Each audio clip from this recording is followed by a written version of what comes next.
All right, here is how we plan out a week of meals. We grab any notebook, any scrap piece of paper. Obviously, I prefer a Corky notebook that a previous student gave me because hello, why not?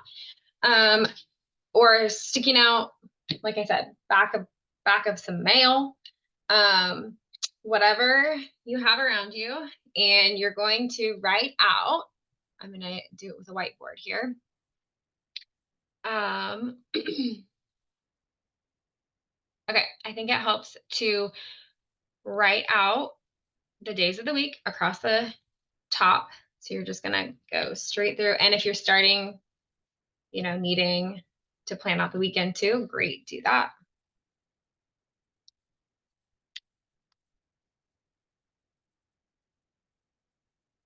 Start wherever your week is starting. Okay, so I'm usually going to be planning on a Sunday for the whole week ahead. Okay, so I write all of this across the top, and then I write across the side breakfast, snack, lunch, snack, dinner, maybe evening snack. Kind of depends on where you're at with getting enough food in during the day with these meals.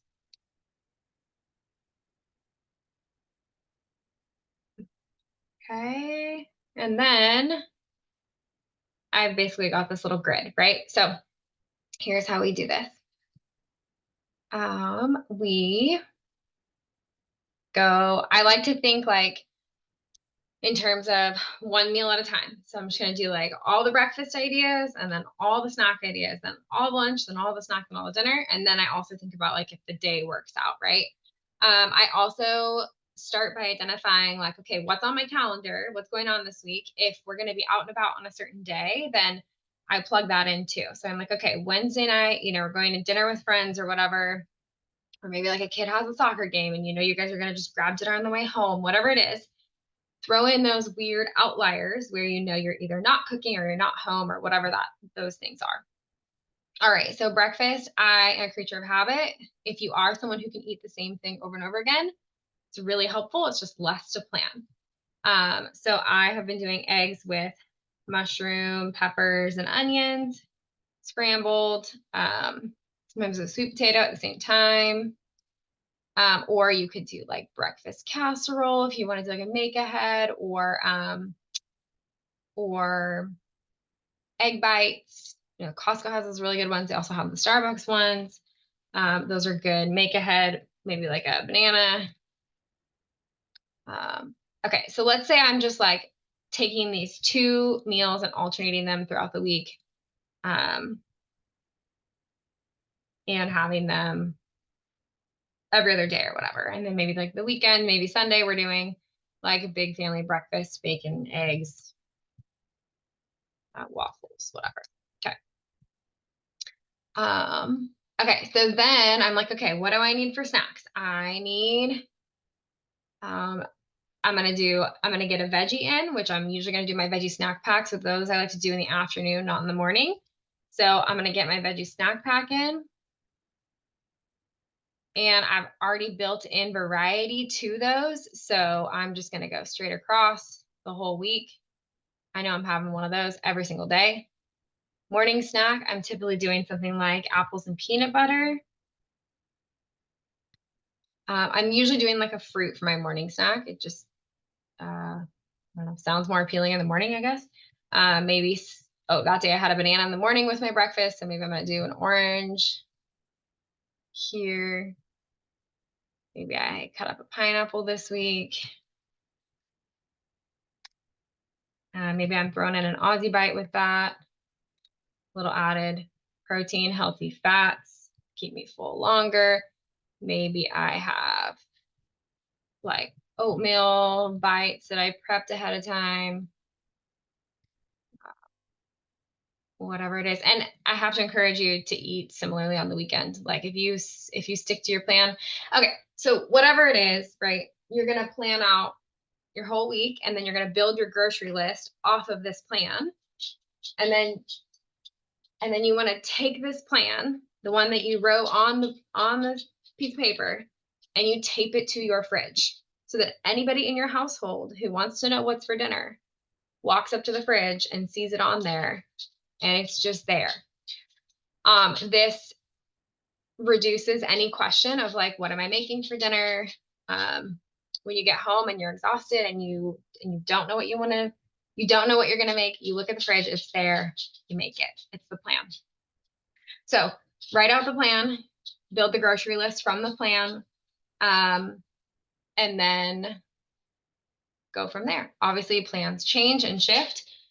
Sometimes I had said we're going to do enchiladas on Monday night, and then maybe like I work late or whatever. And so then, okay, I'm going to push that to Tuesday night, but Tuesday night was supposed to be spaghetti. It's going to be way faster. Swap it with Monday night, just draw a little arrow on that piece of paper on my fridge. And away we go.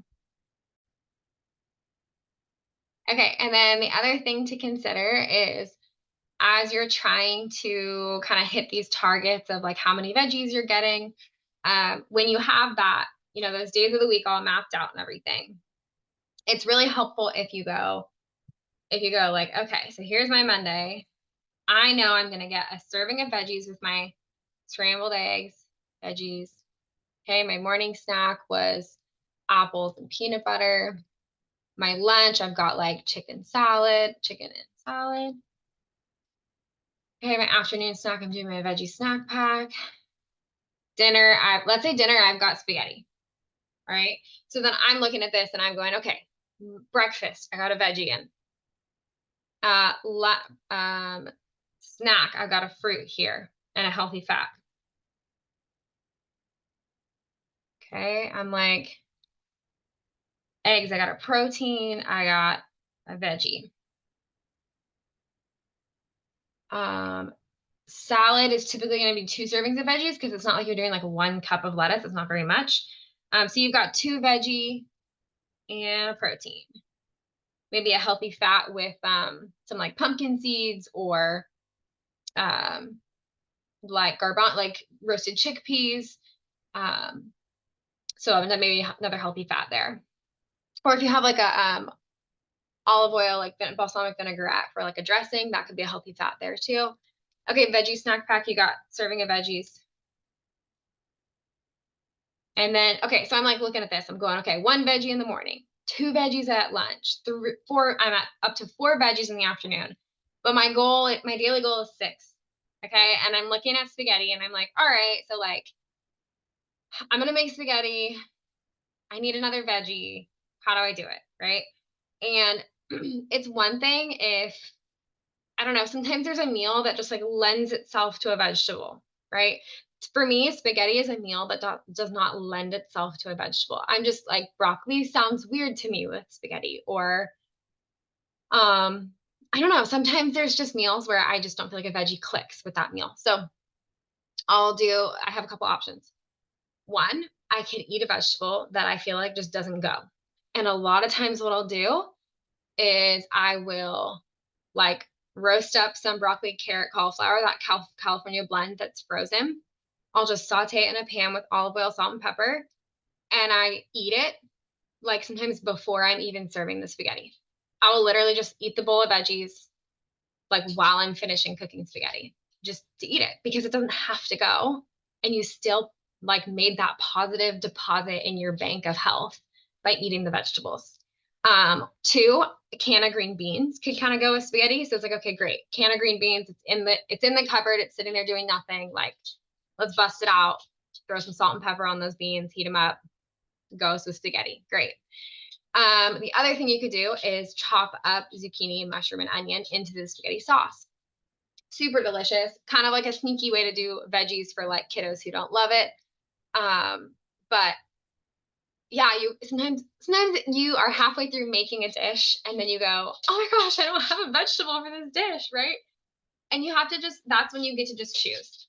I need to eat another serving of vegetables, so I'm going to. I'm going to find a can of green beans. I'm going to roast up some broccoli, like whatever it is. You just have to say, this is a non-negotiable. I'm choosing to eat 5 servings of vegetables today. I've only had 4. I'm finding a 5th. That's where we're at. And you eat them and you check and you move on with your life. You can do it.